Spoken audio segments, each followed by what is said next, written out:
In charge CTD Umar खताब ने इंकशाफ किया है कि फेसबुक पर असलहे की फरोख्त के लिए बाकायदा पेजेस बनाए गए हैं और इसमें तलबा ज़्यादा से ज़्यादा असलहा मंगवा रहे हैं। असलहे की गैर कानूनी फरोख्त में कराची के दुकानदार सहूलतकारी का किरदार अदा कर रहे हैं। असलहे के जाली लाइसेंस भी बनाए जाते हैं जिन पर बाकायदा QR कोड होता है। इंचार्ज सीटीडी ने मजीद क्या कहा वो पहले आपको सुनवाते हैं, उसके बाद बात करेंगे। Chief crime reporter Ahmed Rahman Khan हमारे साथ होंगे।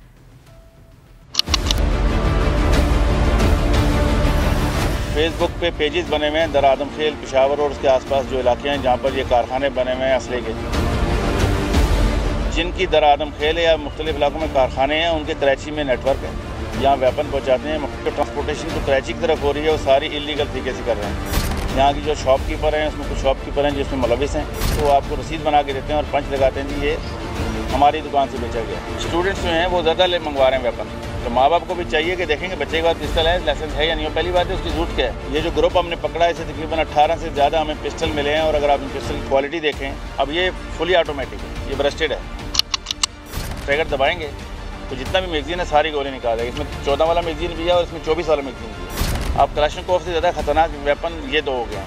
जिस शख्स को वेपन और वेपन का लाइसेंस चाहिए तो वो मिनिस्ट्री ऑफ इंटीरियर का लाइसेंस से शो करते हैं आपको, उसके वो अलग से पैसे लेंगे आपसे, आपका फ़ोटो मंगवाएंगे, आपके शनाख्ती कार्ड मंगवाएंगे, फिंगरप्रिंट्स और सिग्नेचर जो हैं ये व्हाट्सएप के ज़रिए आपको अपने पास मंगवा लेते हैं। 2 दिन के बाद आपको एक पिक्चर आएगी जिसमें मिनिस्ट्री ऑफ इंटीरियर का एक लाइसेंस इशू हुआ होगा जिसके ऊपर QR कोड भी लगा हुआ है।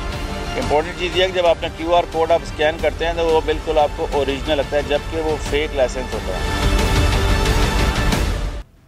ये देखा आपने कितना खतरनाक काम किस तरीके से हो रहा है। अहमद हमारे साथ है। अहमद, ये सब क्या हो रहा है? क्या हमारे मुल्क में असलहा खरीदना इतना आसान हो गया है कि अब फेसबुक पे, व्हाट्सएप पे ऑनलाइन पेजेस बन रहे हैं असलहे की खरीदो फरोख्त के लिए? देखिए सिद्रा, सबसे पहले कराची के स्ट्रीट क्रिमिनल से लेकर और कच्चे के डाकुओं तक तमाम ही जगह पर ये जो गैर कानूनी असले का इस्तेमाल है, इससे सबसे ज़्यादा पुलिस परेशान दिखाई देती है। क्योंकि अगर हम जल्द ही कुछ दिनों की माजी की बात करें तो पुलिस पर कच्चे के इलाके पर जो हमला हुआ कच्चे के डाकुओं की जानिब से किया गया, वो भी हैवी मशीनरीज और जो है वो भारी असले का इस्तेमाल जो है वो उसमें किया गया, तो वो भी कोई लाइसेंस याफ्ता असला नहीं था। फिर इसी तरह जो कराची में स्ट्रीट क्राइम की वारदातों में हम अक्सर देखते हैं कि जी किसी शहरी को ज़ख्मी कर दिया जाता है या उसकी जान ले ली जाती है, उसके बाद उसका खोल जो स्पॉट से मिलता है उसको फॉरेंसिक किया जाता है तो वो नया असला होता है। तो ये पुलिस की तफ्तीश में इंतहाई मुश्किलात सामने आती हैं इस सारे मामले से, क्योंकि ये एक इनलीगली असला जो है वो इम्पोर्ट किया जाता है। इम्पोर्ट से मुराद ये कि स्मगल किया जाता है, और ये स्मगल जो है वो ज़्यादातर पेशावर, DI खान, दर्रा आदमखेल, ये इन जगहों पर जो छोटे कारखाने हैं उनमें ये असला जो है वो तैयार किया जाता है और फिर बसों के ज़रिए।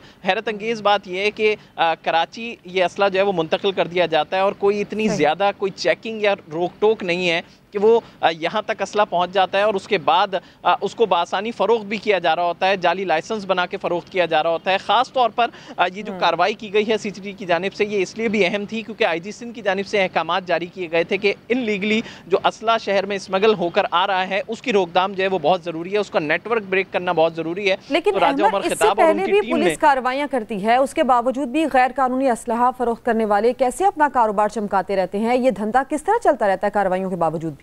जी देखिए, अब ये धंधा बड़ा आसान हो गया है सिद्रा। ये फेसबुक पेजेस बन गए हैं, ये इसी तरह व्हाट्सएप ग्रुप्स बन गए हैं और उसमें नई नई पिस्टल्स की तस्वीरें जो है वो शेयर की जाती हैं, जिसमें जो नौजवान नस्ल है हमारी, जो ऐसे नौजवान जो कि पैसा अफोर्ड कर सकते हैं, जो कि महंगी पिस्टल्स ख़रीद सकते हैं, वो अपने वालिदैन को बगैर बताए भी जो है वो वेपन ख़रीद रहे होते हैं और लाइसेंस की भी ज़रूरत नहीं होती क्योंकि इनलीगली ये स्मगल्ड वेपन है, तो इसको जो है वो इस्तेमाल किया जा रहा होता है। शौक जो है वो ज़्यादातर देखने में नज़र ये आ रहा है कि नौजवान ही ख़रीदार होते हैं और ये असला जो है वो ख़रीदते हैं। फिर उसकी वो तस्वीर भी जो है वो बड़े शौक में जो है वो लगाते हैं मुख्तलिफ प्लेटफॉर्म्स पे।